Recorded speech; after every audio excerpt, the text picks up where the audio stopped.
Bom, maravilha. Então, estamos gravando. Boa noite a todos, mais uma vez, né? Agora, oficialmente, vamos dizer assim. Nós estamos aqui na disciplina de Lógica de Programação, e na semana passada eu iniciei com vocês aqui uma discussão, né, uma apresentação da estrutura, a estrutura base, né, de um computador. E só para relembrar, por que a gente está falando de computador aqui, do computador em si, né? Porque a nossa disciplina vai ser voltada para a programação, e um programa, né, um software, ele nada mais faz do que realizar operações no hardware de um sistema computacional.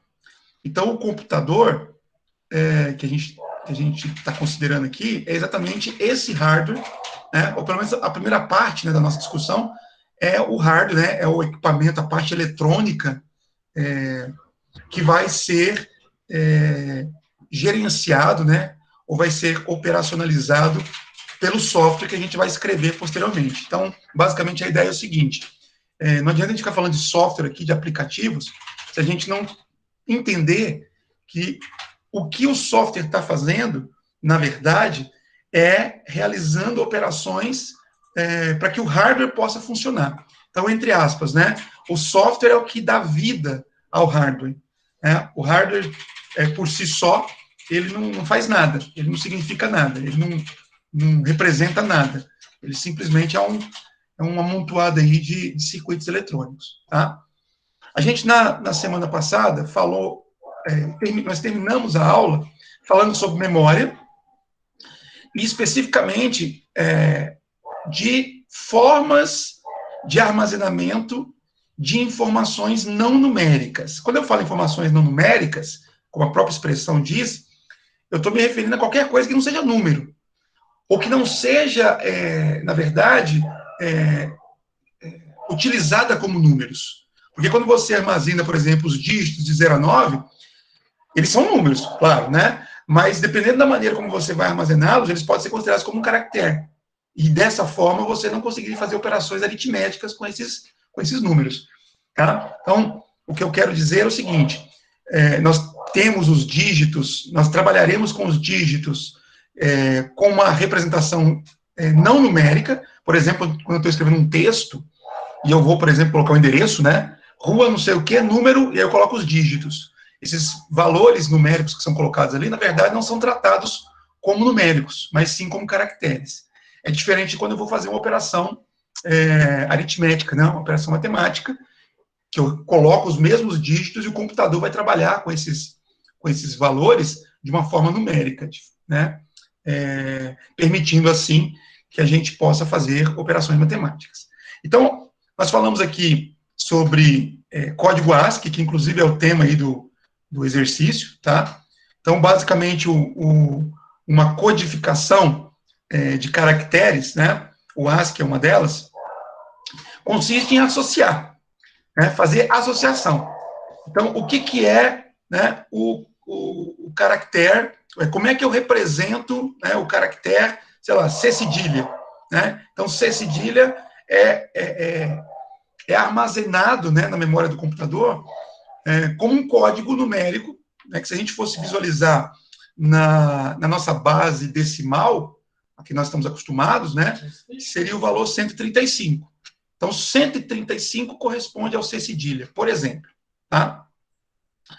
E toda informação, seja um número, como vocês estão vendo aqui, ou uma letra, é armazenada na forma de dígitos binários, como eu falei para vocês também na aula passada. Então, essa tabela aqui está mostrando só o decimal, mas existem outras tabelas onde você consegue visualizar tanto o valor decimal quanto o valor binário associado a aquele número, ou melhor, aquele caractere. Tá? Então, basicamente é isso. Quando a gente tem informações não numéricas, a maneira de representar essas informações no computador é por associação. Então, é uma tabela que diz, olha, o símbolo que representa a letra A, minúscula, na verdade vai ser representado internamente como um código, né, de valor 97, no caso do A. Tá? Se for o A maiúsculo, é um símbolo diferente. Então, é um código com valor diferente também, no caso 65. Isso também vale, por exemplo, para armazenamento de imagens, que são também informações não numéricas. Então, uma imagem, ela é formada por vários pontinhos de cores diferentes. Cada pontinho é chamado de pixel. E aí, quando a gente vai armazenar informações quando a gente vai armazenar uma imagem, o que a gente faz, na verdade, é armazenar informações de cada pontinho. Também associando que, por exemplo, a cor vermelha é uma sequência de bits. A cor azul é uma outra sequência de bits, né? Um azul mais claro é diferente de um azul mais escuro. A sequência binária é diferente. Eu não vou entrar nos detalhes aqui, porque não é o objetivo da nossa aula. Mas só para vocês visualizarem que uma imagem também é uma informação não numérica. E da mesma forma que os caracteres, para eu poder armazenar uma imagem, o que eu faço é uma associação, né?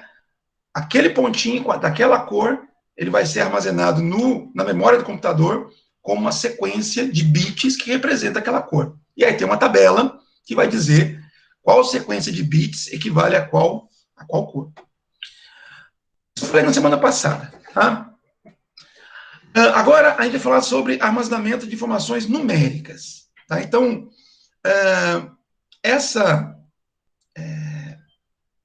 esse problema, vamos dizer assim, né? Ou essa característica depende da arquitetura do computador, ou seja, de como o computador foi projetado, aí eu estou falando do hardware, tá? Como é que ele foi projetado para poder trabalhar com esses números, e também aos tipos de dados de cada linguagem. Eu vou falar isso mais para frente. E ainda estamos entrando já no nosso escopo aqui da disciplina, linguagem de programação.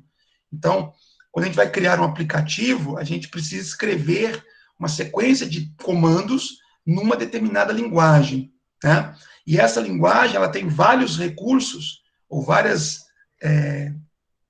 elementos que podem ser utilizados para poder chegar ao objetivo. Um desses elementos são os tipos de dados. Então, por exemplo, quando eu digo que eu quero armazenar um valor, e esse valor, o valor numérico, tá? E esse valor, por exemplo, o valor inteiro, nós podemos ter formas diferentes de armazenar esse valor inteiro, tá? Por que eu estou falando isso? Vou abrir aqui para interagir com vocês um pouquinho. Pensando na matemática, esquece computação, por enquanto. Pensando na matemática, vocês lembram lá do conjunto dos números inteiros, conjunto dos números reais, conjunto dos números racionais, irracionais, lembram dessas coisas? Conjunto dos números naturais, vocês lembram disso? Sim ou não? Estamos aprendendo agora. Estamos sendo lembrados agora. Tá, mas vocês lembram de ter visto isso na escola, né? No ensino básico, né? Sim, sim. Isso, né? Bom, vamos lá, vamos relembrar um pouquinho. O conjunto dos números naturais. Vocês se lembram? Qual é o valor inicial e qual é o valor final?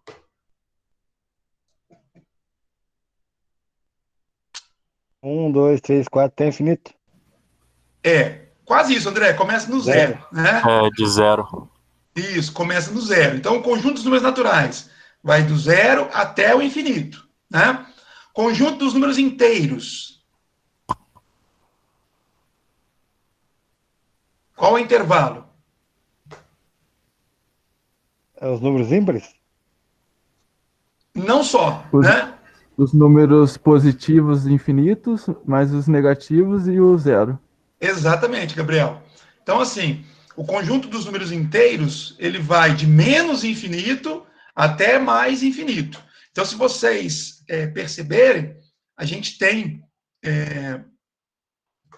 o conjunto dos números naturais dentro do conjunto dos números inteiros, né? O conjunto dos números naturais é uma parte do conjunto dos números inteiros, tá?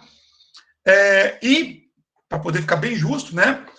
Vai de menos infinito a mais infinito, mas somente valores inteiros. Então, de menos infinito, aí você vai chegando, próximo de zero, então menos 3, menos 2, menos 1, 0, aí 1, 2, 3, 4, 5, e vai por aí afora até o infinito. Esse é o conjunto dos números inteiros. Tá?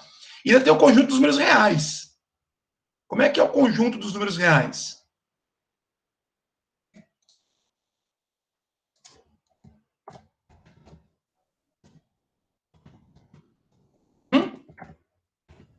Aí você tem os números com vírgula, sem vírgula, positivo, negativo, zero, tudo. Isso.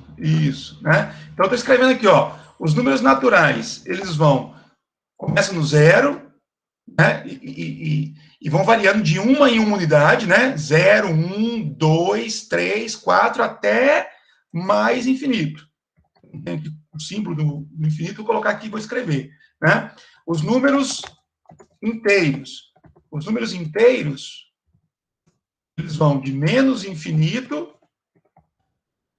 né? E aí vem, aí tá lá, menos 3, menos 2, menos 1, 0, 1, positivo, né? Mais 1, 2, 3, e aí vai até o infinito. Tá? E o conjunto dos números reais? O conjunto dos números reais é a mesma coisa que os inteiros, só que ele considera valores fracionários. Então, aqui não tem nem como a gente representar, né? Com valores. Né? Mas, enfim, vai do menos infinito, passa pelo zero, só que aí ele vem do 3 para o 2, né? No caso dos números reais, eu tenho infinitos valores. Né? Eu tenho do menos 3, menos 2. Então, eu tenho menos 2,9999, menos 2,998, menos 2,8777. Enfim, eu tenho uma quantidade de valores entre dois números quaisquer, dois números inteiros quaisquer, que também é infinito. Né? Então, para escrever aqui fica até difícil. Mas o que eu quero? O que eu estou querendo, né, resgatando essas ideias? Quando a gente vai representar um valor numérico no computador, não importa se esse número é um número natural, é um número inteiro ou um número real. Eu estou me referindo a um conjunto infinito de valores. Mesmo o conjunto dos números naturais, ele é infinito. Né? E eu quero representar esse conjunto dentro de uma máquina, né, dentro de um dispositivo, que por mais memória que ele possa ter, ele não é infinito.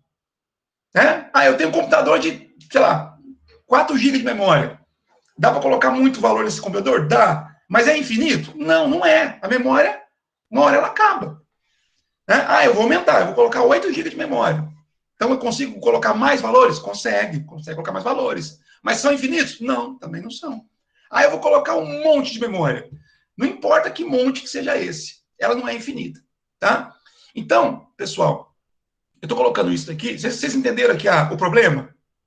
Eu quero representar uma grandeza que é infinita em um dispositivo, no caso o computador, que tem uma capacidade de armazenamento finita, limitada. Então eu não consigo representar tudo. Não tem como eu colocar o infinito dentro de alguma coisa que seja finita. Entenderam aqui o problema? De representar valores numéricos? Sim. Tranquilo para todo mundo? Tranquilo. Beleza. Então o que acontece? Por essa razão que eu acabei de explicar, é que a representação de valores numéricos, deixa eu voltar aqui para o slide. A representação de valores numéricos fica relacionado ao tipo de dados de cada linguagem. Então, na hora que eu vou escrever um aplicativo, eu vou escolher uma linguagem para poder escrever esse aplicativo, depois a gente vai falar sobre linguagens mais para frente, tá? Mas a linguagem me diz assim, por exemplo, olha, se você quiser armazenar um valor inteiro, você tem que usar esse tipo de estrutura, esse tipo de dado aqui. Tá?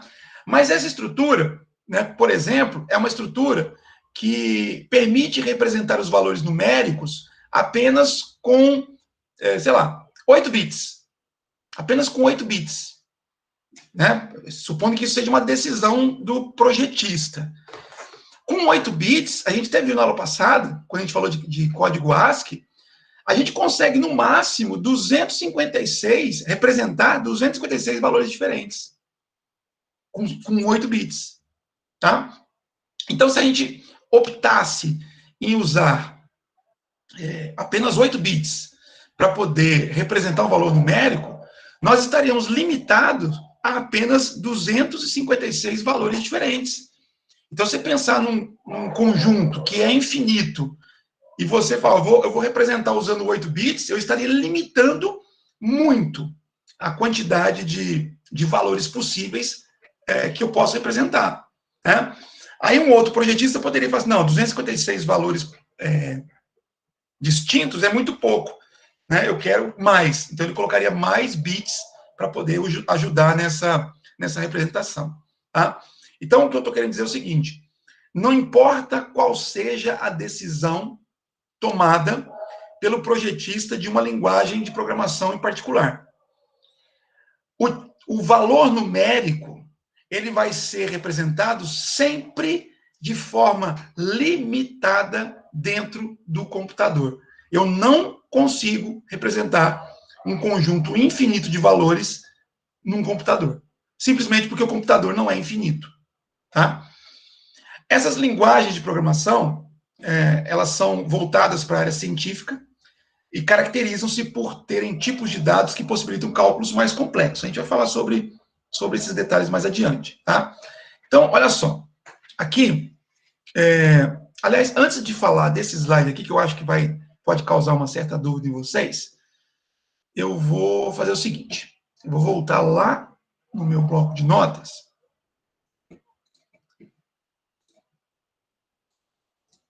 Para fazer um bate-bola com vocês aqui. Então, vamos lá. Está entendido, né? Vocês já entenderam que eu não consigo representar qualquer conjunto de números da matemática num computador. Representar de maneira precisa, de maneira fiel. Por quê? Porque os conjuntos de valores numéricos são infinitos. Bom, então alguma decisão tem que ser tomada. Suponha que, aqui só para vocês entenderem, tá? Só para ser didático. Suponha que uma linguagem de programação X, o projetista de uma linguagem de programação X, ele optou em representar os valores numéricos com apenas 3 bits. Com 3 bits. Então, eu só posso usar 3 bits para representar os valores numéricos. Tá? Agora, eu gostaria que vocês me ajudassem aqui.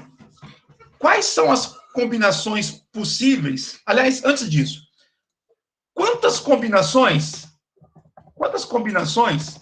eu posso ter com 3 bits?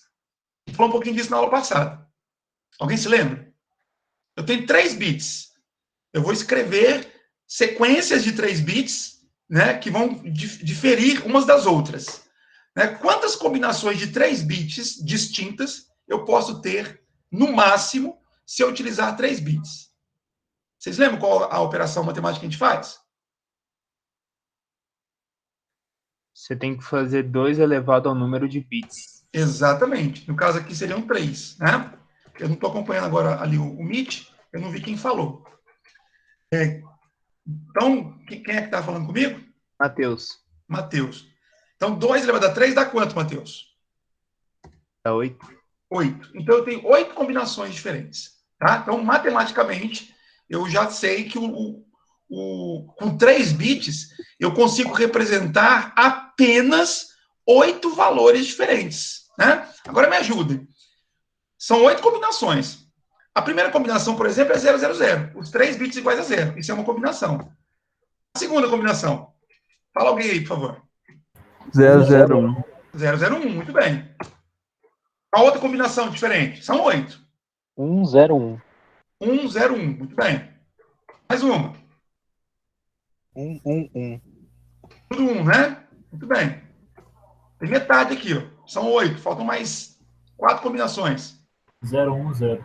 010. Beleza. O que mais? 0. 100. Maravilha. É difícil agora, faltam só duas. 0, 1, 0. Ah, não, já foi. 010 já foi aqui em cima. 01. 011. Maravilha. E a última? 110. Não entendi, Jefferson. 110. 110. Beleza.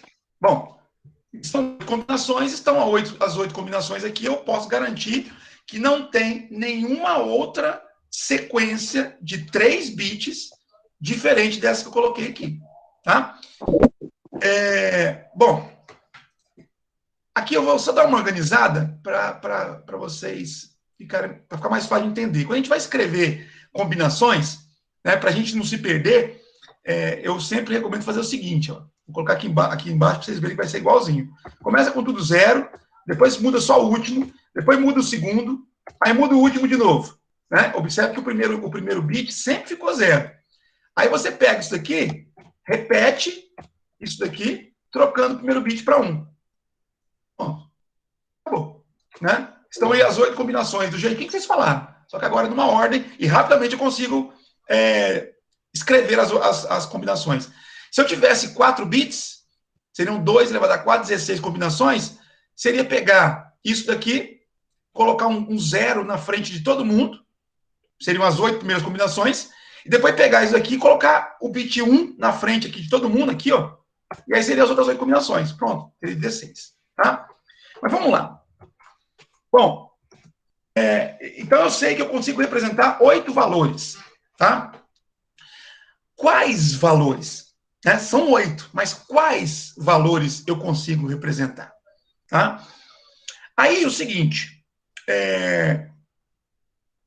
eu consigo converter uma sequência binária em um valor decimal usando uma técnica que é universal. Tá? Para a gente fazer esse tipo de conversão, então vamos lá. Eu estou falando aqui de número decimal. Então, nós temos aqui valores, que a gente chama de... Esses valores aqui são binários. Tá? Valores binários. Valores binários. Por que são binários? Porque a gente diz que eles são de base 2. O que significa falar que o número é base 2?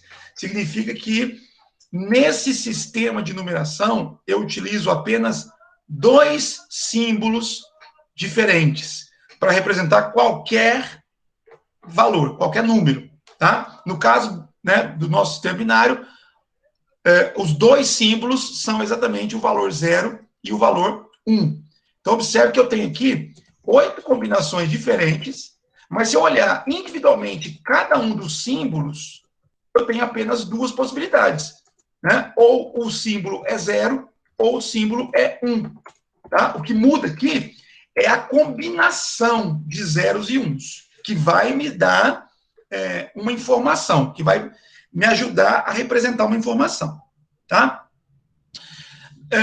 Fazendo aqui um parênteses, tá? Nós temos o que a gente chama de valor decimal, que são valores que são escritos num sistema de numeração de base 10, que é o nosso sistema de numeração. De forma análoga a que eu falei aqui em cima, né, quando eu falo que o sistema de base 10, significa que eu tenho 10 símbolos diferentes para representar qualquer valor. Tá? É o nosso sistema de numeração. Então, no nosso caso, os 10 símbolos são os dígitos, os algarismos de 0 a 9. Né? Pertence ao nosso sistema de numeração. Qualquer valor que a gente vai escrever, sei lá, 4.987, né? Eu estou usando um destes 10 símbolos que fazem parte do nosso sistema de numeração. E a gente consegue entender que esse número aqui, né? Vou colocar um 0 aqui no final. Esse número aqui, ó, 4.980, é diferente desse daqui, ó. Não é, pessoal? A gente não consegue, a gente já tem uma vivência, né, matemática, que a gente consegue bater o olho nesses números aqui, ó, e perceber claramente que eles são diferentes. Apesar de terem dígitos iguais. E, na verdade, os 3 dígitos do número de baixo estão contidos no número de cima. Né? Mas são números completamente diferentes. Né? A ordem de grandeza é completamente diferente. Né? Esse número aqui está na casa dos milhares, enquanto esse daqui está na casa das centenas. Tá? E esse zero aqui faz toda a diferença. O zero à direita. Né? Ele multiplica o número por 10, quando eu tenho um zero à direita. Mas o que eu quero chamar a atenção de vocês? Imagina que eu tivesse aqui, escrito esse número aqui, ó, 4949. Ah. Que dígito é esse? Que eu marquei aqui em azul. Fácil responder, pessoal. Que dígito é esse? Ah, não, professor. É o dígito 9. Né? Agora, uma pergunta que talvez possa causar uma certa dúvida. Mas ainda é fácil. Qual é o peso desse número, do dígito 9, no numeral como um todo? Né? Ou seja, esse 9 que eu estou destacando aqui, ele vale quanto no número?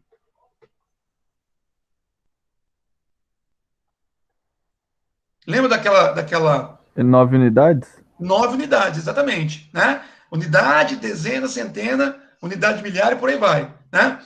Então, esse símbolo, visualmente falando, é igual a esse daqui. Vocês concordam comigo? Os dois correspondem ao dígito 9.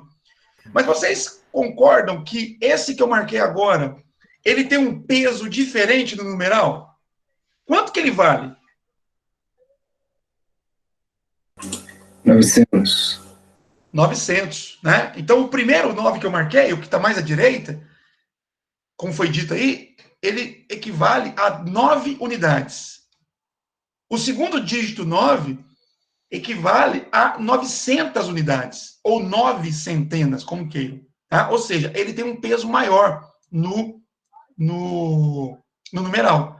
A mesma coisa vale para os dígitos 4.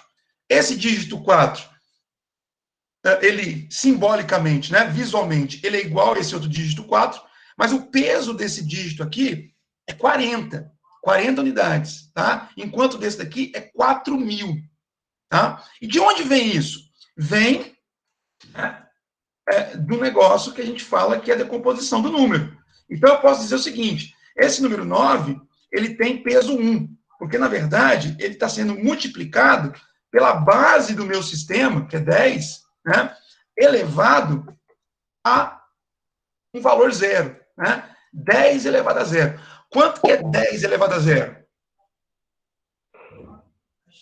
0. 1, 0.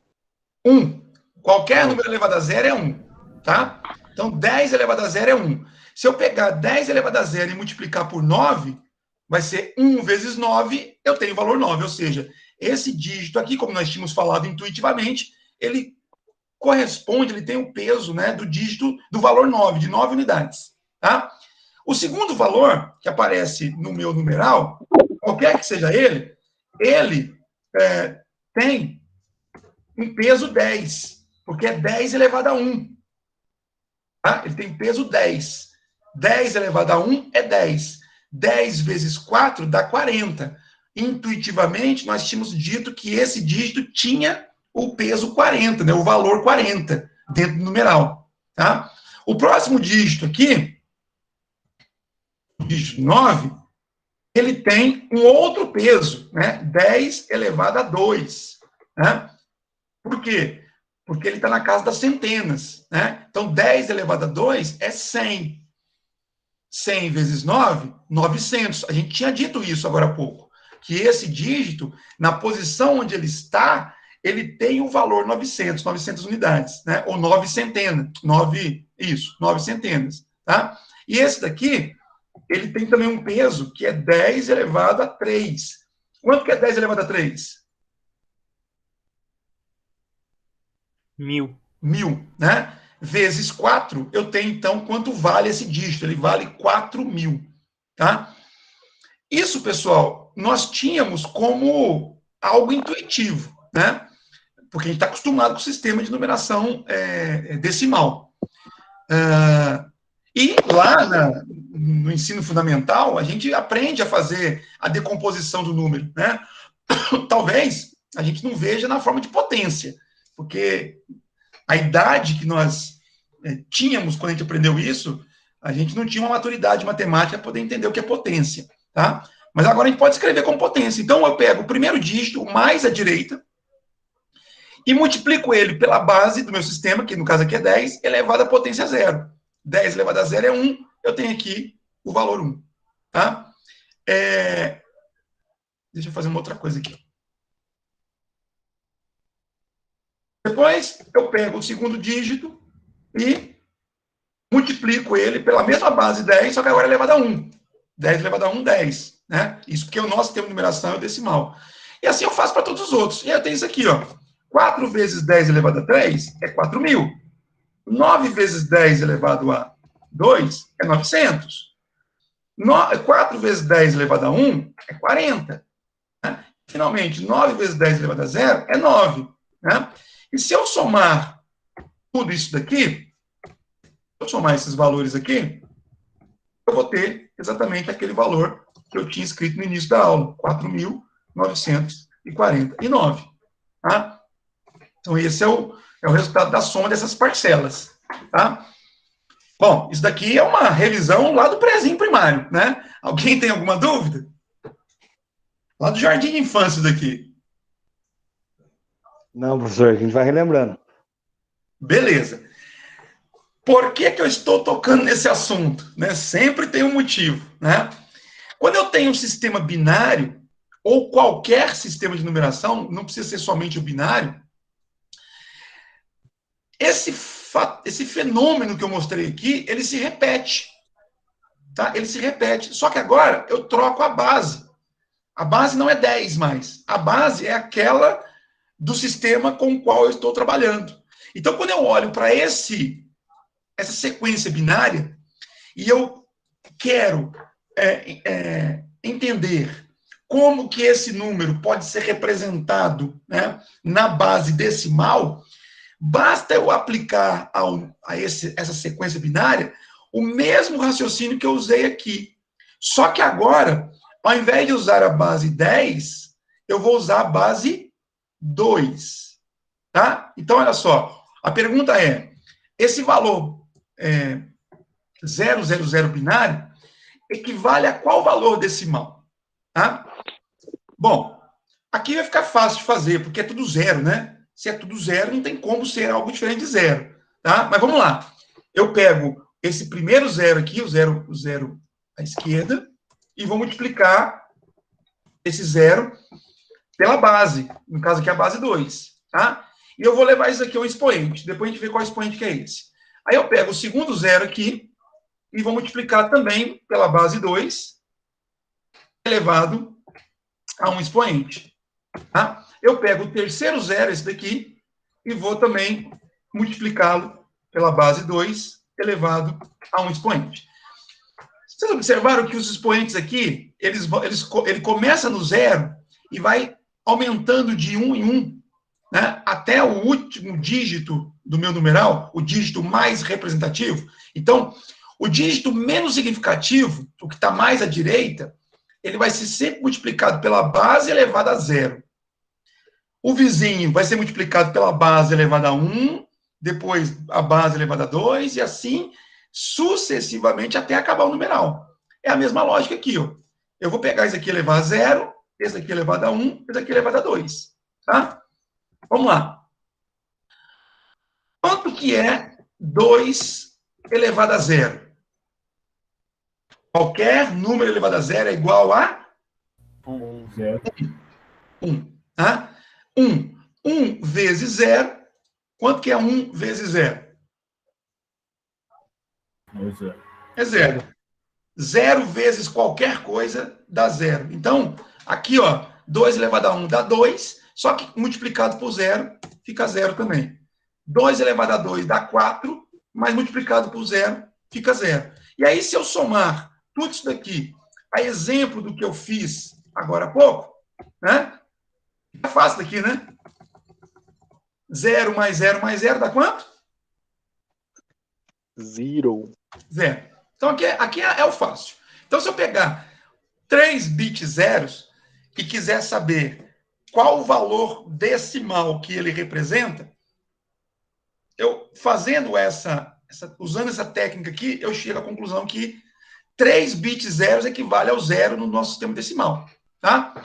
Da mesma forma, depois vocês podem fazer aí para poder tentar ver se conseguiram compreender, 0001 equivale a 1 no nosso sistema decimal, tá? Porque o que vai mudar é somente aqui, ó, né? É só o último dígito aqui que vai mudar, né? Então, seria 1 vezes 1, que é igual a 1, e aí somando 1 com 0 daria 1, tá? Agora vem a parte que começa a ficar um pouco diferente, né? Quando você olha para essa sequência aqui, a gente tem a ilusão de estar enxergando um 10. E a nossa maturidade matemática nos leva a pensar como 10, tá? Mas será que isso aqui vale 10? Bom, vou aplicar a mesma técnica. Eu vou economizar agora tempo aqui, ó. Agora eu vou pegar o primeiro dígito aqui, tá 0, o segundo dígito aqui é 1, e o terceiro dígito aqui é 0. As bases são as mesmas, porque eu estou usando 3 bits, tá? Então vai ser 2 elevado a 0 é 1, vezes 0 é 0. 2 elevado a 1 dá quanto? Quanto que é 2 elevado a 1? 2. 2. 2 vezes 1, 2. 2 elevado a 2 dá 4, vezes 0 dá 0. Somando isso daqui, vai dar quanto? Vai dar? 0. Vai dar 0? 2. Dá 2, né? 0 mais 2 mais 0 dá 2. Então, olha só. 3 bits zeros equivale ao 0 em decimal. 2 bits zeros terminando com bit 1 equivale ao valor 1 decimal. Então, os dois primeiros são fáceis. 1 bit 0 seguido de 1 bit 1 terminando com outro bit 0. A sequência 010 equivale ao 2 em decimal. Né? E esse daqui? Eu tenho 0 aqui, o primeiro bit, aqui eu tenho 1, aqui eu tenho 1. Né? 2 elevado a 0 é 1, vezes 1 dá 1. 2 elevado a 1 é 2, vezes 1 dá 2. 2 elevado a 2 dá 4, vezes 0 dá 0. Então, esse valor binário equivale a quanto em decimal? 21. É somando, André. 3. 3. Eu vou somar, não é colocar um na frente do outro, não. Ah, sim. Tá? Eu estou somando, como eu fiz aqui, ó. 4.000 mais 900 mais 40 mais 9, né? Tudo bem que aqui dá essa sensação que é um na frente do outro, mas na verdade o que eu fiz aqui foi uma soma, tá? Aqui, ó, eu fiz uma soma, tá? Então dá 3. Ok, André? Ok. Bom, vamos lá. Vamos para esse daqui, ó. Vamos para o último aqui. Depois vocês fazem os outros. Nossa. Eu tenho tudo 1 aqui agora. Tudo 1. Então, 2 elevado a 0 dá 1. Vezes 1 é igual a 1. 2 elevado a 1 dá 2. Vezes 1 dá 2. 2 elevado a 2 dá quanto? 4. 4 vezes 1 dá 1. Então, a sequência composta por 3 bits 1 é igual a... Dá quanto? 7. Eu somo 4, mais 2, mais 1, e eu tenho que isso aqui é igual a 7. Tá? Depois, eu gostaria que vocês fizessem os outros para exercitarem um pouco essa lógica aqui, tá? Mas qual é a conclusão que eu cheguei aqui, ó? Se eu pegar a minha memória, a memória do meu computador, e falar assim, olha, eu quero representar os números, né? Sei lá, os números naturais, que é o caso aqui, né? Eu quero representar os números naturais usando 3 bits apenas, né? Como vocês já disseram, eu teria 000, é uma possibilidade, tá? E a gente viu que isso aqui equivale ao valor 0 em decimal, tá? Eu teria o 001, isso aqui equivale ao valor 1 decimal. Eu teria o 010, e a gente viu que equivale ao 2. Eu teria o 011, depois vocês façam lá a conta, vocês vão ver que vão chegar no valor 3, tá? Eu teria também o 0100, isso aqui equivale ao 4. 101 isso aqui equivale ao 5. 1, 1, 0, isso aqui equivale ao 6. E 1, 1, 1, isso aqui equivale ao 7. Só usar essa mesma lógica para cada conjunto de bits aqui. E eu vou chegar nesses valores. Tá? Então, o que eu posso dizer? Se eu estiver trabalhando, representando valores numéricos com 3 bits, eu tenho 8 combinações. Tá? Então, quer dizer que eu posso ter, no máximo, 8 números diferentes. Quais são os 8 números? De 0 a 7. De 0 a 7. Né? Então, um intervalo possível é um intervalo de números que vai de 0 a 7, conforme a gente viu aqui em cima. Tá? Mas, vocês vão ver já já, que eu posso ter outros intervalos, diferentes desse aqui, mas sempre com 8 valores. Alguém levantou a mão aí. Deixa eu ver como é que está aqui o chat. O chat não tem ninguém. Cadê aqui? Quem levantou a mão? Eu não estou vendo aqui. Mudou aqui a interface do Meet. Eu estou meio perdido. Perdão, foi eu, sem querer. Ah, beleza. Fui mutar aqui e apertei a mãozinha. Tranquilo, Bruno, sem problema. Eu estou perdido aqui porque mudou a interface do Meet e eu não estou achando onde é que estão os controles, mas agora eu vi aqui. Levanta a mão de novo aí, Bruno, só para ver se vai aparecer aqui onde que eu estou olhando. Por favor. Isso, apareceu. Valeu. Bom, vamos lá.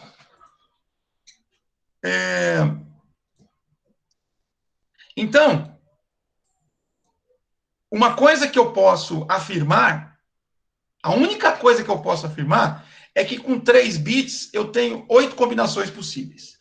Né? Cada combinação representa um valor. Então, eu teria 8 valores possíveis. Agora, o intervalo, eu não posso cravar que vai ser de 0 a 7. Nesse caso aqui, né, nós conseguimos gerar uma sequência de números que vai de 0 a 7.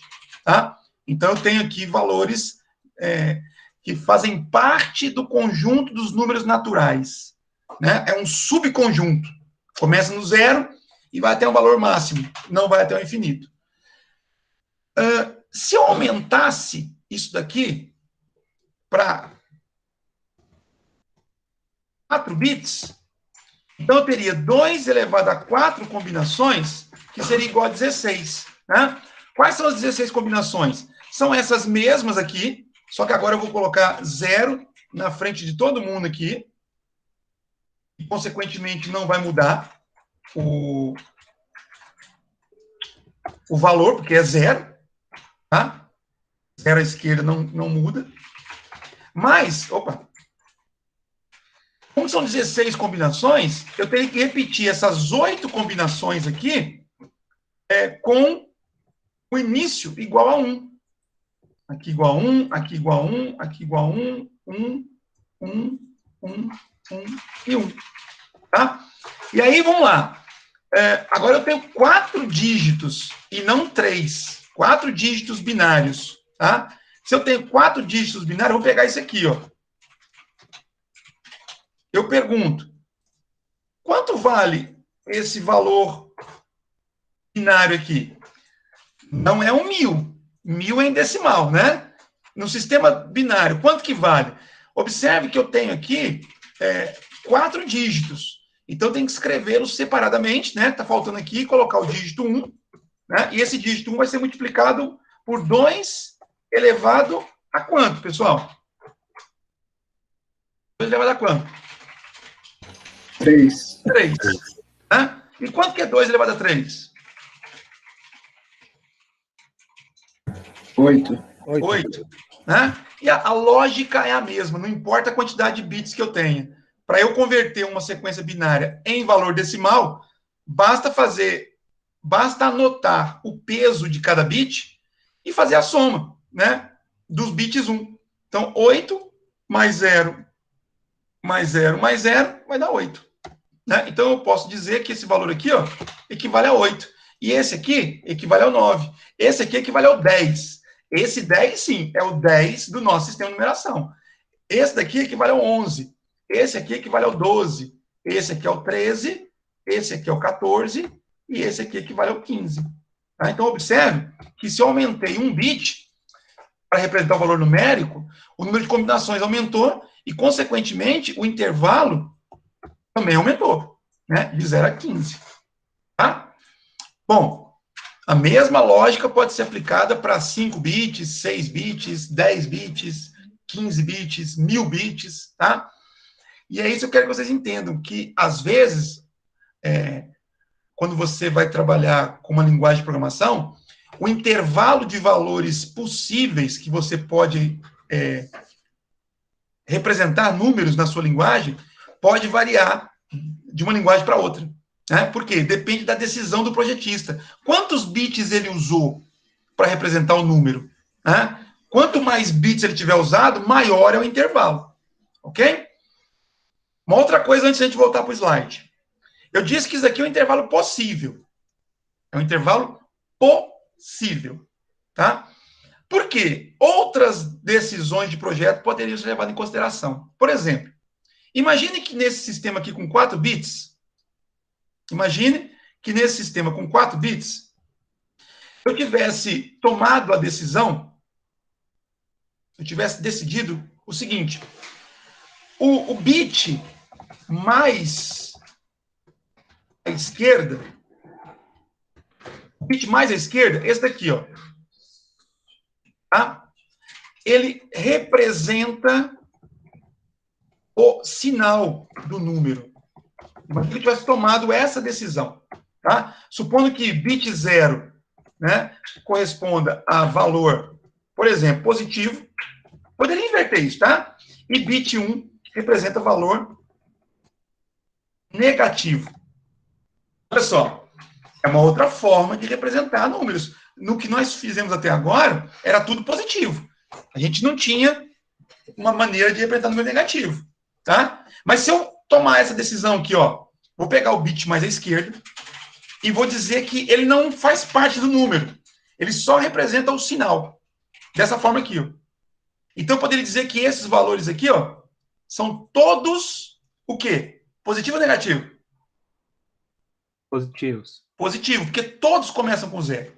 Tá? Então, aqui, olha, ao invés da gente enxergar um 0, era como se a gente enxergasse um sinalzinho de mais aqui, ó. Em cada localzinho desse aqui, ao invés de enxergar o 0, eu estaria enxergando o sinalzinho de mais. Tá? E a mesma coisa eu faria aqui, ó. No caso, ao invés de enxergar o valor como bit 1, eu estaria enxergando como sinal de menos. E agora eu estou conseguindo representar valores positivos e valores negativos.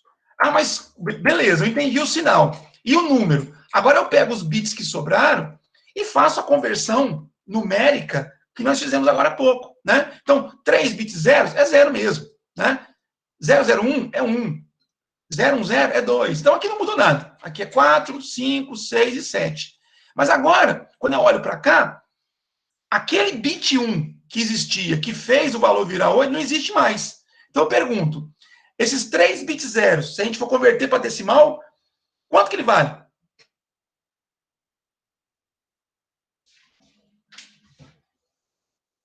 Só os bits. Esquece o sinal. 0. Vale 0. Vale 0. Mesma coisa que os 3 bits 0 aqui de cima.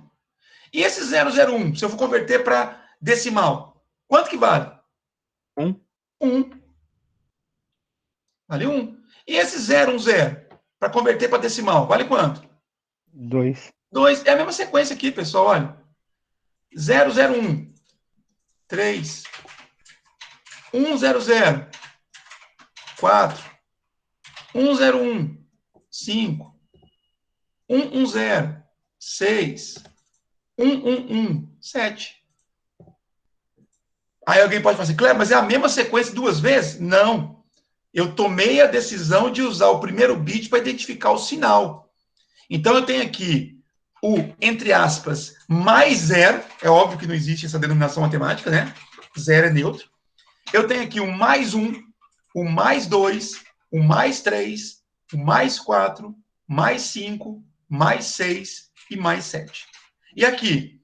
Aqui eu teria o menos 0, também não existe essa denominação. E aí eu tenho uma coisa interessante, né? O 0 pode ser representado nesse sistema que eu estou colocando aqui de duas formas diferentes, tá? Duas sequências binárias que representariam o mesmo número, que é o 0. Aqui eu teria o menos 1, aqui eu teria o menos 2, o menos 3, o menos 4, menos 5 e assim por diante. Então, um outro possível intervalo é aquele que vai de menos 7 até mais 7. Usando 4 bits. Entenderam, pessoal? Que algumas decisões podem influenciar no intervalo de valores que eu estou considerando?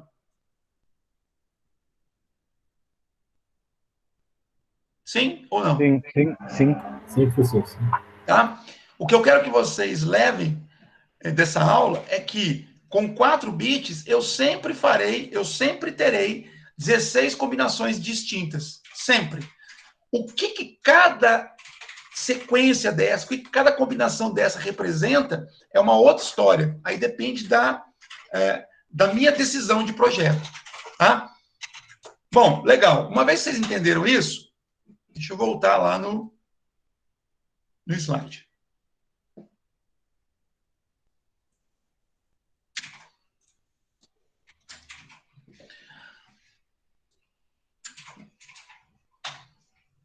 Bom, então é o seguinte. Existem várias linguagens de programação, tá? Eu peguei aqui uma de exemplo, só para que vocês possam utilizar. Inclusive, essa linguagem aqui nem é usada mais. Só coloquei aqui como exemplo só para a gente poder seguir essa linha de raciocínio, tá? Então, olha só. Essa linguagem aqui é uma linguagem que era muito usada no passado para fins didáticos, né, para fins educacionais, a linguagem Pascal. Existem outras linguagens mais novas que também utilizam ideias semelhantes, tá? Então, nessa linguagem aqui, os projetistas decidiram em usar 2 bytes para representar valores inteiros. Alguém me chamou? Eu. Diga. Visual Basic, qual que é a linguagem que utiliza? Visual É C++? Basic também é uma opção de linguagem, tá? Existem várias, né? Acho que as mais famosas hoje em dia são Java, JavaScript, a linguagem C, que essa daí acho que nunca sai de moda, o Python, que Visual mais? Basic era C++, isso? Não, o Não, Visual Basic é Basic uma é uma linguagem. coisa, Basic é uma coisa e C++ é outra, ô Bruno. São coisas Sim. diferentes, são linguagens diferentes, tá? Tá. Então o Visual Basic é uma linguagem. O Visual Basic é uma evolução da linguagem Basic, né? Que foi criada, sei lá em tempos muito remotos, né? Então houve uma evolução e criou-se o Visual Basic. Depois criou-se o Visual Basic Script, né? O VB Script, né? E assim, eu não sei a história da evolução dela. Fala de novo. Mas quando eu tinha feito um curso técnico, ele tinha ênfase no Visual Basic, então a gente aprendeu a programar o Visual Basic, usando VB.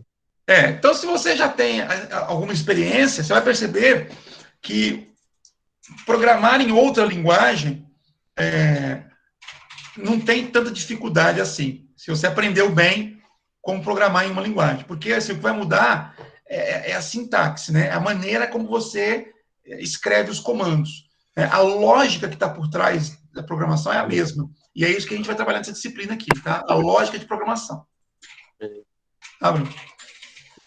Bom, então é o seguinte, aqui é só para colocar como exemplo, né, que os projetistas dessa linguagem, da linguagem Pascal, eles optaram em usar 2 bytes, né? Cada byte são 8 bits, então 2 vezes 8 são 16 bits. Então eles pegaram 16 bits para poder representar um valor decimal inteiro, tá? Então, eles chamaram esse tipo de dados de integer, é um nome. Então, quando você usa esse nome na linguagem Pascal, o integer, você está dizendo que aquela variável, né, ela pertence àquele tipo de dados, tá? Ou seja, é um valor inteiro. Só que não é o valor inteiro do conjunto dos números inteiros da matemática. Por quê? Porque esse conjunto matemático ele é infinito. Então, é um subconjunto do conjunto dos números inteiros da matemática, tá? E aí você pergunta, mas quantos valores diferentes eu posso representar nesse tipo de dados? É só usar o mesmo raciocínio que eu apresentei agora há pouco para vocês, né, com 3 bits, e ampliar isso para 16. Então, quantos valores distintos eu posso ter? 2 elevado a 16. Tá? Esse valor 2 elevado a 16 dá em torno de 65 mil valores diferentes. 65 mil valores diferentes. É muito mais do que os 8 que eu mostrei agora há pouco. Tá? E, da mesma forma como eu mostrei para vocês, o primeiro bit é utilizado para o sinal. Então, agora eu não tenho, 2 elevado a 16 valores. Eu tenho 2 elevado a 15. Na verdade, assim, vou refazer a frase. Eu tenho os 65 mil valores, só que eles estão divididos em 2 grupos, né? O grupo dos positivos e o negativo. Então, os 15 bits finais, eu vou realmente representar um valor, né? E o primeiro bit é o sinal. Usando a mesma lógica que eu apresentei agora há pouco, tá? Então, baseado nisso daqui, eu consigo dizer qual é o menor e qual é o maior valor que esse tipo de dados aqui, chamado de integer, suporta, tá? Para fazer esse raciocínio aqui, para fazer essa conta, a gente segue a mesma lógica que eu falei agora há pouco, tá? Então, o primeiro bit é o sinal. Então, a pergunta aqui embaixo é: qual o maior valor que o tipo integer aceita? O tipo integer do Pascal aceita. Né? Como é que eu sei qual é o maior valor? Bom, o maior valor é o positivo. Né? Sempre vai ser assim. Então, eu sei que o primeiro bit é 0, porque ele é positivo. E o maior valor que eu consigo representar com qualquer sequência binária é aquele onde todos os bits são iguais a 1. No nosso exemplo que eu apresentei agora há pouco, o maior valor, né, considerando o sinal positivo, é o mais 7.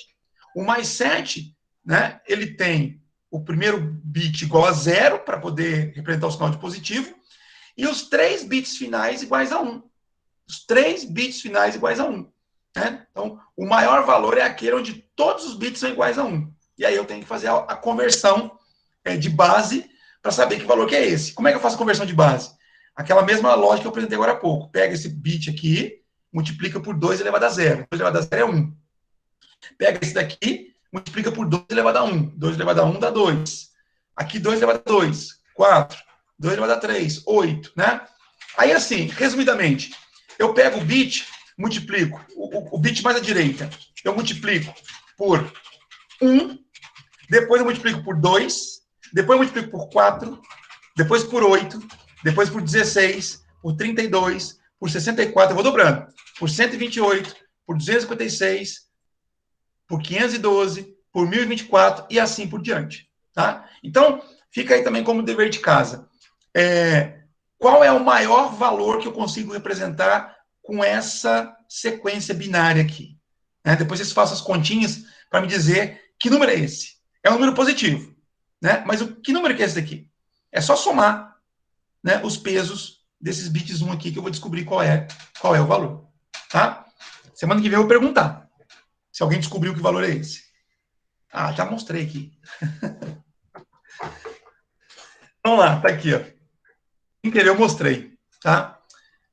Aqui ficou desformatado. Ficou desformatado isso aqui. Mas a ideia é o seguinte, olha, eu tenho aqui, era para ser 15 bits, na mesma linha, e na verdade alguns bits caíram para cá.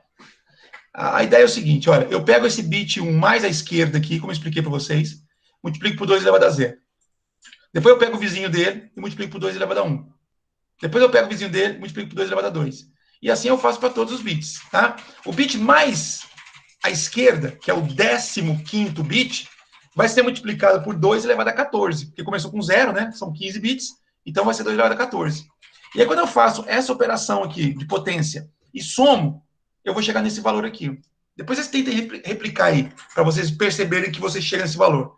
Então, o maior valor possível que eu consigo representar com esse tipo ínteger do Pascal é esse aqui, ó. É o mais 32.767, tá? O menor valor, né, é o menos 32.767, tá? E é esse o intervalo de valores possíveis com esse tipo de dados aqui, esse tipo integer aqui, tá?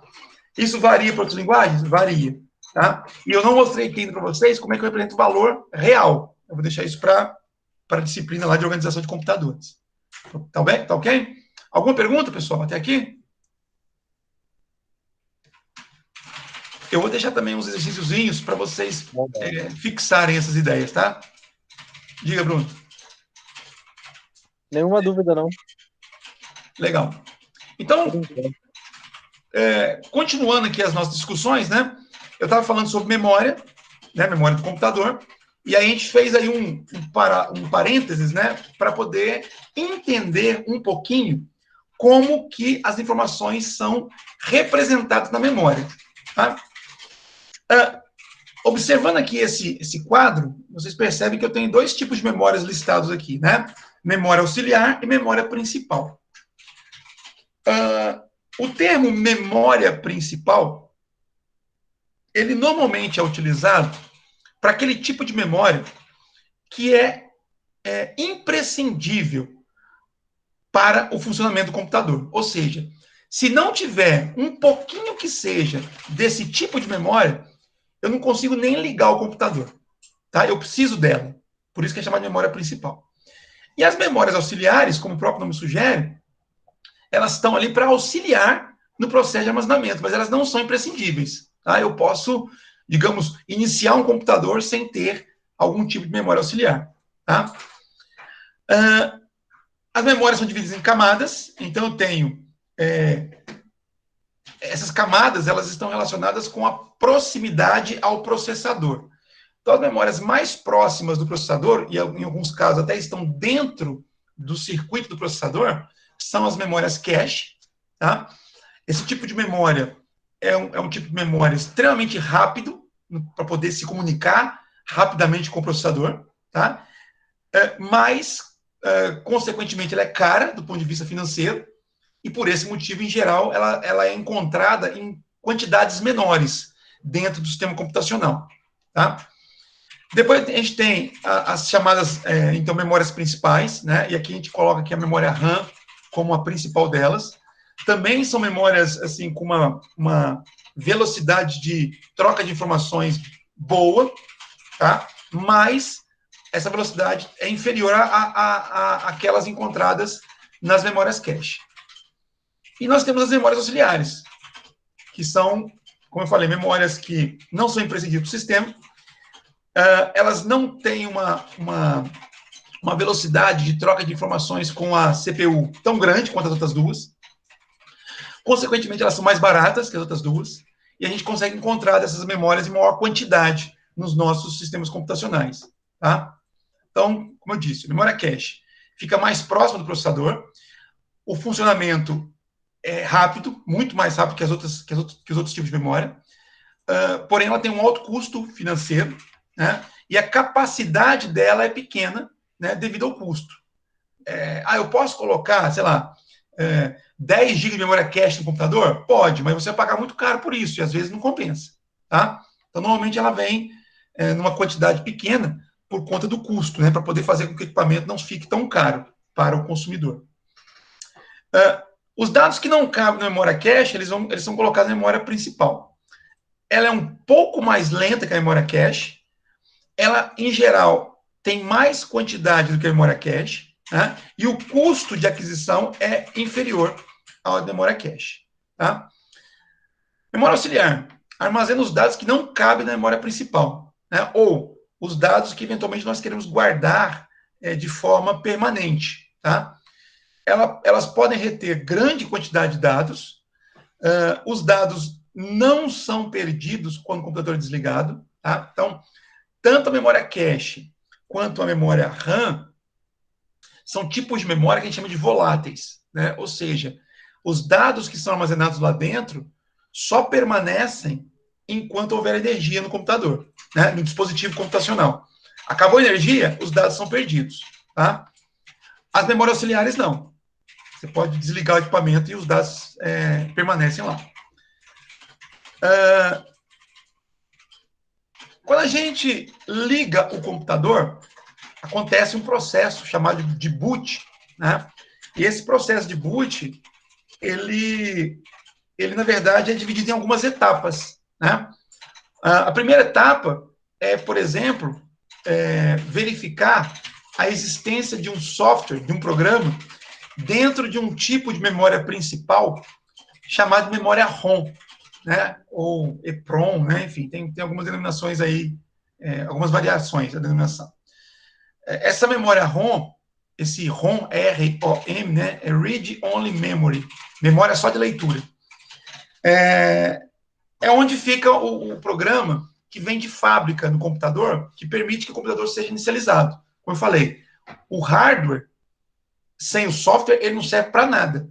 Então, quando a gente liga o computador, quando a gente aperta o botãozinho de power, isso vale também para o smartphone, algum software tem que entrar em operação tão logo a energia seja, tão logo o dispositivo seja energizado, tá? Esse programa, em geral, fica nesse tipo de memória ROM. Depois que a memória ROM faz o seu trabalho, né, a memória ROM não, o programa que está nela, né, faz o seu trabalho, então acontece, né, ou começa, né, um processo de transferência que pega, primeiramente, o sistema operacional, que é um programa também, lá da memória auxiliar, onde quer que ele esteja armazenado, tá? Pode ser um HD, pode ser um SSD, pode ser até mesmo pendrive, né? Ou cartãozinho de memória, se você tiver o sistema configurado para isso.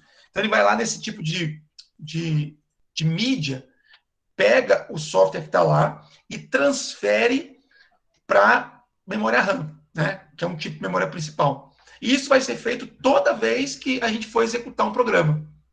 Não só para o sistema operacional, tá? Eu vou pegar um programa, sei lá, o Word. Eu tenho um editor de texto no meu computador. Eu vou abrir o editor de texto. Então, esse programa ele está armazenado de maneira permanente em um tipo de memória auxiliar.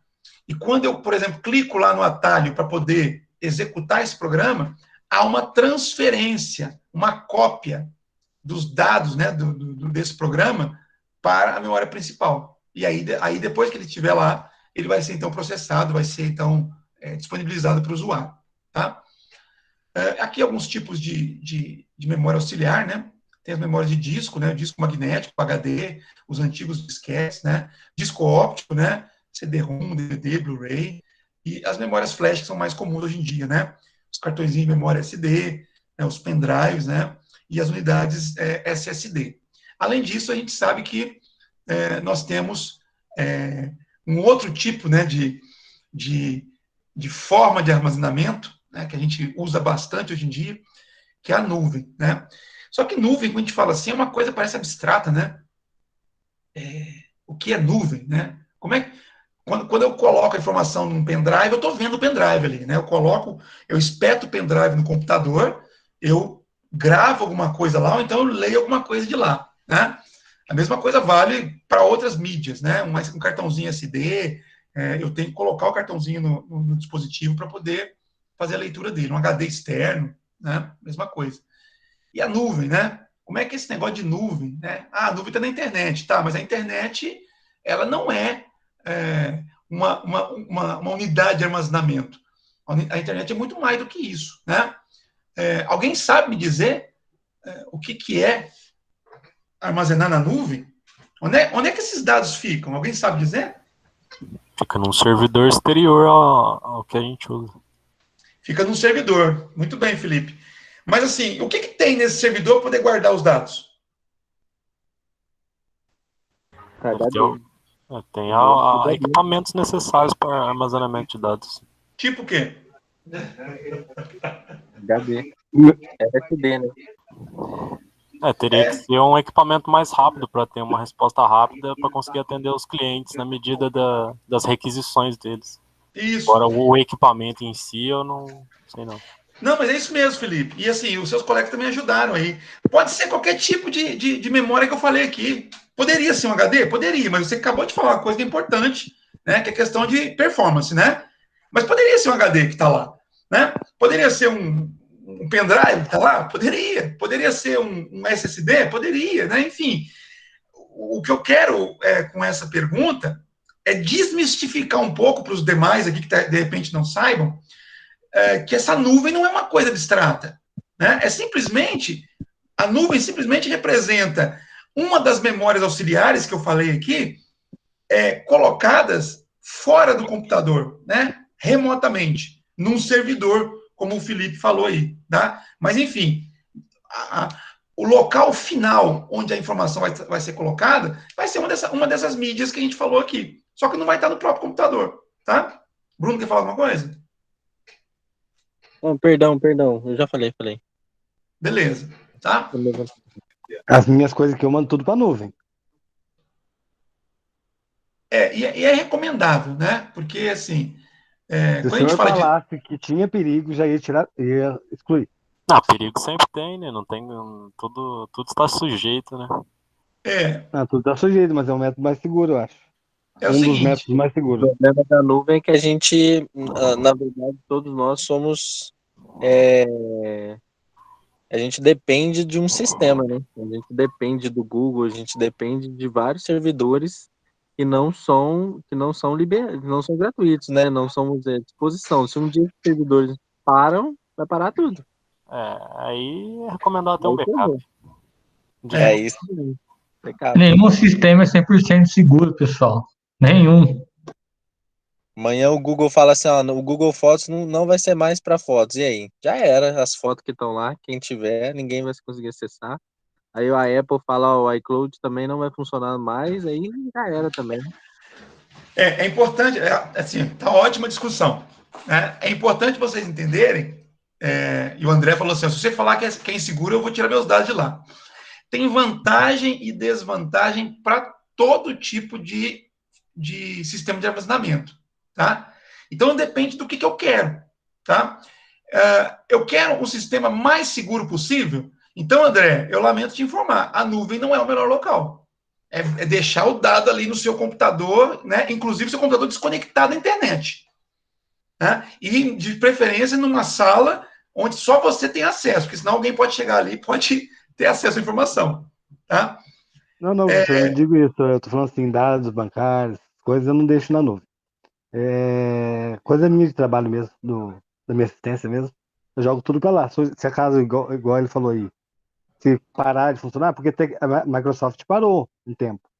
Agora, a Google, eu não sei se vai parar, né? Mas se acaso parar, eu vou perder tudo. Então, assim, é uma discussão, uma aula inteira isso daí, né? Mas o que eu quero que você entenda é o seguinte. Então, eu estava falando, você quer segurança, você teria que ser o dono, né, o responsável pelos seus dados. Mas ainda assim, você não tem 100% de segurança, como o Luiz Gustavo falou. Né? Não existe essa ideia de 100% de segurança. Porém, do jeito que eu comentei aqui, André, isso não é prático, né? Quando você joga os dados para a nuvem, você está pensando principalmente na praticidade para você recuperar essa informação. Então, voltando ao exemplo anterior, você está com os seus dados no seu computador, né? Aí você sai da sua casa, você sai da sua assistência e, de repente, você precisa de alguma informação, né, que está no seu computador, né? Enfim, tem algumas formas de você acessar remotamente o computador. Mas supondo que você não tenha isso, você teria que voltar na sua casa para poder pegar essa informação. Quando você joga o dado na nuvem, é muito mais prático, né? Você passa a ter um dispositivo com internet, né? E você acessa rapidamente aquela informação, tá? Bom, aí quando eu falo a questão de segurança, eu quero dizer o seguinte: tudo que está na internet tem um nível de vulnerabilidade maior, né, do que aquilo que você guarda dentro da sua casa às 7 chaves. Isso é inevitável. Mas não significa dizer também que isso é, como se diz, uma esculhambação. Nossa, então vou tirar coisas lá do Google, porque o Google não vai cuidar dos meus dados, né? Existe uma política, né? Existe entre aspas, um contrato que você assina junto a Google ou qualquer outro, né? Quando você aceita os termos lá, né? Normalmente a gente não lê aquele monte de coisa, mas lá está dizendo o que pode e o que não pode acontecer com os seus dados. Então, se você tem uma preocupação maior com esses seus dados, é importante que você leia aqueles termos de uso para poder entender até onde vai a responsabilidade da empresa que está te fornecendo o serviço de armazenamento em nuvem, tá? O que eu quero dizer é o seguinte, se der uma pane geral na Google, né, vai ser, é difícil a gente imaginar isso, mas suponha que isso ocorra, né, e que ela perca todos os servidores dela, os dados que estão lá, inclusive os seus, foram embora, né? Aí, André, eu recomendo que, independentemente qual seja a sua escolha, o Felipe falou aí a palavrinha-chave, né? O backup é algo importante de se ter, tá? Então, você tem lá os dados da nuvem? Tem. Você quer manter isso na nuvem? Então, sei lá, de repente usa um outro provedor também para você poder colocar as informações replicadas, né? Se não todas, mas isso eu faço pelo menos mesmo, aquelas professor. que são O backup. mais sensíveis para você, mais importantes, aquelas que você não pode ficar sem, tá? Diga, André. Não, eu faço backup também. E além do backup, eu tenho, nossa, tem uma caixa de pendrive ali que só por Deus. Outra coisa importante, você falou que tem uma caixa de pendrive, né? De vez em quando é bom testar esses pendrives, tá? Porque eu já passei por situações, assim, complicadíssimas, né? De ter um sistema de backup. E aí, quando eu precisei, né? A gente foi pegar a mídia onde estavam armazenados os dados e a mídia estava corrompida. Então, perdeu-se os dados, perdeu-se Eu tenho um pendrive ali, quando eu montei minha assistência em 2007, de cliente, dados de cliente, tá tudo ali guardado, mas não sei se tá bom, não. Então tem todo um cuidado que a gente tem que ter com os dados, né? E o que eu estou querendo chamar a atenção aqui não é, né, a preocupação não é essa, a minha preocupação aqui. Não é falar de segurança, não é de falar de onde é melhor, onde é pior. É simplesmente dizer que existem alternativas aí, tá? Bom, estamos caminhando para o final da aula. Deixa eu só finalizar essa parte aqui do hardware, né? Nós já falamos aqui algumas vezes de byte. Na aula passada alguém me perguntou, né? O que é kilobyte, o que é megabyte, etc. Né? Então está aqui a definição ou a apresentação formal dessas medidas, tá? Então nós vimos que um byte são 8 bits, né? E nós vimos que um byte, com um byte, 2 elevado a 8, eu consigo representar as 256 coisas diferentes, tá? Que não é nada, né? Então nós vimos que a tabela ASCII, por exemplo, tem 256 símbolos, o que nos permitiria concluir que com um bytezinho apenas, eu consigo armazenar um caractere, uma letra, um sinal ortográfico, tá? Ou seja, um byte não dá para nada, tá? Então, a gente trabalha com muita frequência com os múltiplos do byte, tá? Então, nós temos o kilobyte, tá? A palavra quilo, como a gente está acostumado já a usar em quilograma, em quilômetro, né? Ela está relacionada com a ordem de grandeza 1000, tá? A ordem de grandeza 1000. No nosso sistema decimal, a proporção é 1000 mesmo, né? Porque é 10 elevado a 3, tá? Só que, como o byte é uma unidade de medida binária, nós não temos nenhuma base, nenhuma potência de 2 que seja exatamente igual a 1000. Então, o que a gente utiliza é o valor mais próximo, né? Ou seja, 1 kilobyte, a gente diz que aproximadamente é igual a 1000 bytes, mas de maneira precisa, 1 kilobyte é igual a 1024 bytes, que é 2 elevado a 10. É essa potência aqui que representa o kilobyte, tá? Da mesma forma que 1 megabyte, né, seriam 1000 kilobytes ou 10 elevado a 6 bytes, ou seja, 1 megabyte é aproximadamente 1 milhão de bytes, tá? O valor exato seria 2 elevado a 20, é só vocês converterem. 1 gigabyte é aproximadamente 1 bilhão de bytes. 1 bilhão de bytes. É um número com 9 zeros, tá? Isso também é aproximado, porque o valor exato seria 2 elevado a 30. E 1 terabyte, né, equivale aproximadamente a 10 elevado a 12 bytes, né, ou 1 trilhão de bytes. Tá? O número exato é 2 elevado a 40. E aí eu tenho outras, tá? Tenho o petabyte e por aí vai. Tá? Hoje nós estamos falando de ordens assim realmente gigantescas de unidade de armazenamento. Tá? Bom, e aí finalizando a parte de hardware que eu tinha dito para vocês, né? Então eu tenho a CPU, que é o elemento principal de processamento, eu tenho as memórias, os vários tipos de memórias, né, que servem para poder armazenar os dados, e esses dois aqui eu diria que são os dois elementos principais de qualquer sistema computacional. Tá? Os outros dispositivos são dispositivos que a gente chama de periféricos, dispositivos que a gente usa para apresentar informações para o sistema computacional, né, entrar com dados no sistema computacional, são as chamadas unidades de entrada. Eu falei na aula passada, né, teclado, mouse, etc. E temos aqueles dispositivos com os quais nós recebemos informações do hardware, né, do sistema computacional. São as chamadas unidades de saída. Né? O monitor, por exemplo, é uma unidade de saída.